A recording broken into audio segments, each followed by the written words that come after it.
A Dystopian Future. By Brainiac. Chapter 1. The New World.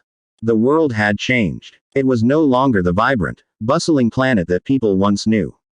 The cities were now sprawling, concrete jungles, and the air was thick with pollution. The sky was no longer blue, but instead a sickly shade of gray. The oceans were choked with plastic and industrial waste, and the forests had been replaced with factories and high-rise buildings.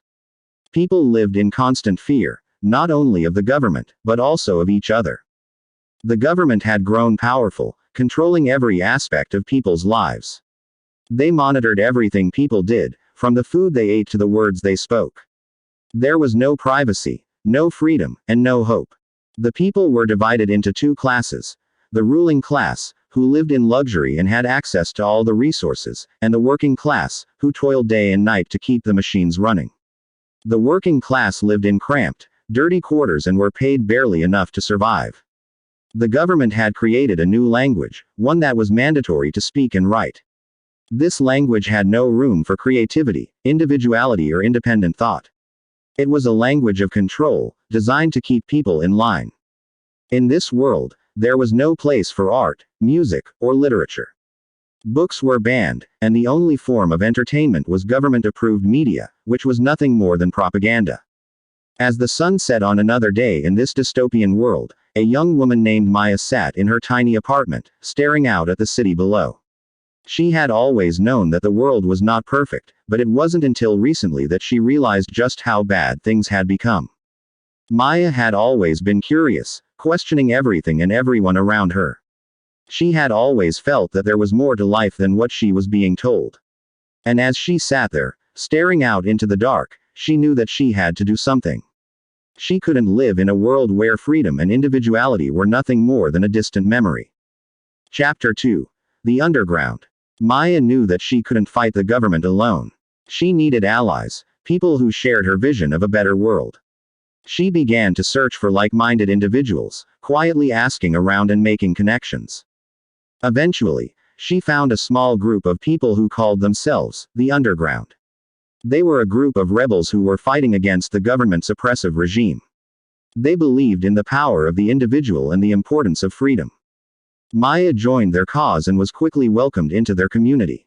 They taught her how to survive in this new world, how to avoid being detected by the government's surveillance cameras, and how to communicate without being heard. Together, they worked to spread their message of hope and freedom. They created their own language, one that was full of creativity and imagination. They wrote books and created art, sharing their creations in secret. They organized small protests and demonstrations, hoping to inspire others to join their cause. But the government was always watching, and it didn't take long for them to catch wind of the underground's activities. One day, Maya and her fellow rebels were ambushed by government agents. They fought back, but they were outnumbered and outgunned. Maya was captured and taken to a government facility. She was interrogated and tortured, but she refused to give up the names of her fellow rebels. She was determined to protect them, no matter the cost. Days turned into weeks, and Maya was kept in a small, windowless cell. She was fed meager rations and given no access to sunlight or fresh air. But even in her darkest moments, she refused to give up. Then, one day, the door to her cell opened. Maya was blinded by the sudden light, but she could see that there was someone standing in the doorway. It was a man, dressed in a government uniform. "Get up," he said. "You're being released." Maya was suspicious, but she got to her feet and followed the man out of the cell. They walked down a long hallway, past rows of other cells. Maya could hear the muffled cries of other prisoners as they passed by. Finally, they emerged into a large, open space. Maya was shocked to see that they were outside, in a vast courtyard surrounded by high walls. She looked up and saw that the sky was blue, and the sun was shining down on her face. The man led her to a waiting car, and they drove through the city. Chapter 3. The Resistance. Maya was confused as to why she was being released. She knew the government didn't let people go easily, especially not rebels like her. She wondered if this was some kind of trap, but she had no choice but to follow along. The car eventually stopped at a dilapidated building on the outskirts of the city. The man led her inside and into a room filled with people. They were all dressed in ragged clothes and looked like they had seen better days. Maya immediately knew that these were rebels, like her. The man introduced himself as Jack and explained that he was part of a resistance movement. Maya was skeptical at first, but Jack showed her proof that they were actively working against the government. They had weapons, plans, and a network of supporters that spanned the entire city. Maya felt a spark of hope. She had always believed that change was possible, but she had never seen it before. She decided to join the resistance and fight for a better future. The resistance taught her how to fight, how to use weapons, and how to survive in the harsh conditions of the city. They lived in a hideout deep underground, where they could plan and organize without fear of being detected. The hideout was a labyrinth of tunnels and rooms, filled with people from all walks of life. Maya was amazed at the diversity of the resistance. There were people from all over the city, of different ages, races, and backgrounds. They all shared a common goal: to overthrow the oppressive government and create a new society based on freedom and equality. The resistance was constantly on the move, sabotaging government facilities, disrupting the supply chains, and spreading their message of hope. They were always one step ahead of the government, who had no idea of the extent of their activities. Maya quickly rose through the ranks of the resistance, becoming a trusted member of the organization. She was given important missions and entrusted with sensitive information. She felt a sense of purpose that she had never felt before. But the government was not going to let the resistance operate indefinitely. They began to increase their surveillance and crack down on dissenters. The resistance knew that they had to act fast if they were going to succeed. Maya and her fellow rebels began to plan a massive attack on the government's headquarters. It would be risky, but they knew it was their only chance to strike a blow against the oppressive regime. Chapter 4. The Final Battle. Maya and her fellow rebels moved into position, ready to strike at the heart of the government's power. They had planned the attack meticulously, but they knew that anything could go wrong. As they approached the government's headquarters, they could see the massive building looming in front of them. It was heavily fortified, with armed guards patrolling the perimeter.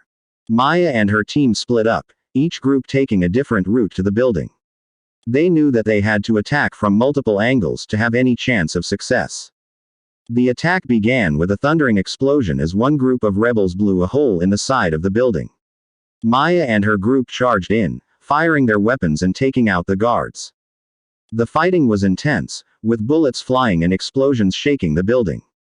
Maya fought with all her might, determined to see the mission through to the end. As they moved deeper into the building, they encountered more resistance. The government had called in their elite soldiers, who were heavily armed and well trained.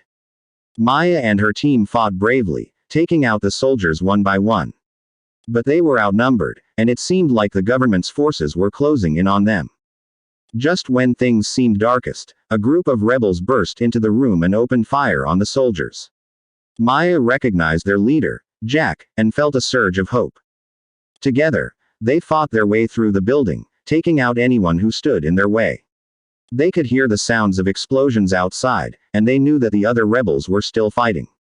Finally, they reached the government's control room, where the leader of the regime was hiding.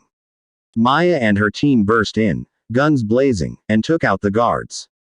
The leader of the regime was cowering behind his desk, but Maya approached him with a steely determination. She pointed her gun at him and said, "Your reign of terror is over. It's time for a new era of freedom and justice." The leader of the regime sneered at her and said, "You think you can defeat us? You're just a bunch of rebels.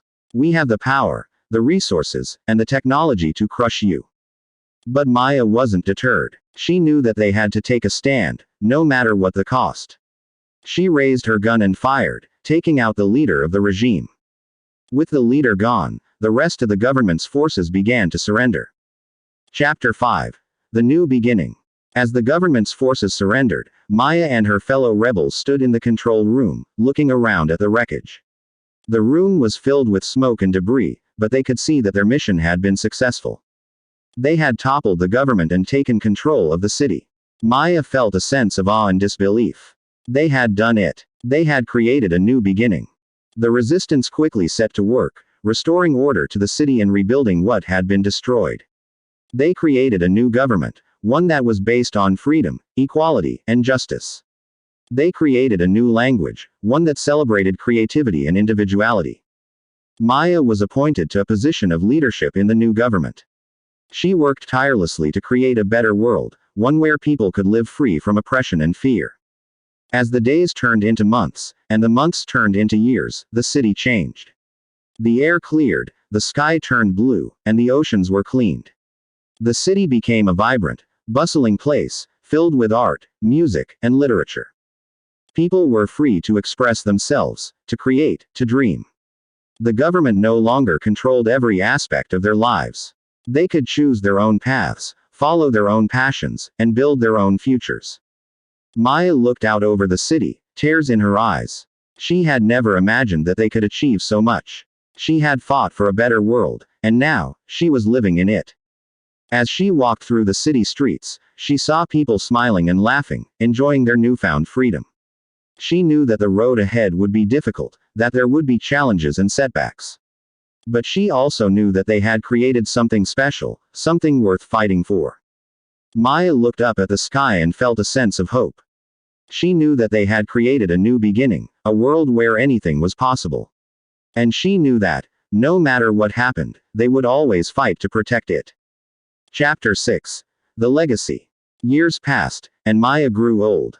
She watched as the city she had fought to create continued to thrive and evolve.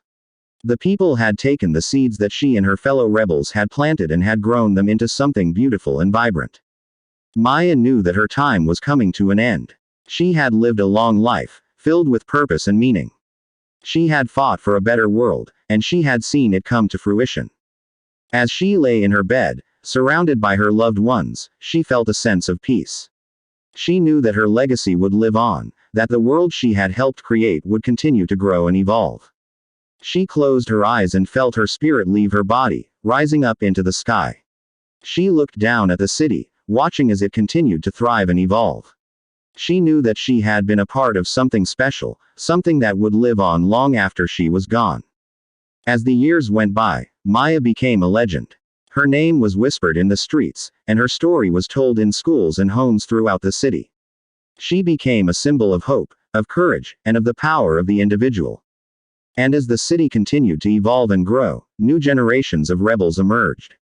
They looked to Maya's story as a guide, a reminder of what was possible when people came together to fight for what was right. The legacy of Maya and her fellow rebels lived on, inspiring new generations to fight for a better world. And as the city continued to thrive, it was clear that their legacy would endure, that the world they had created would continue to grow and evolve, guided by the values of freedom, equality, and justice.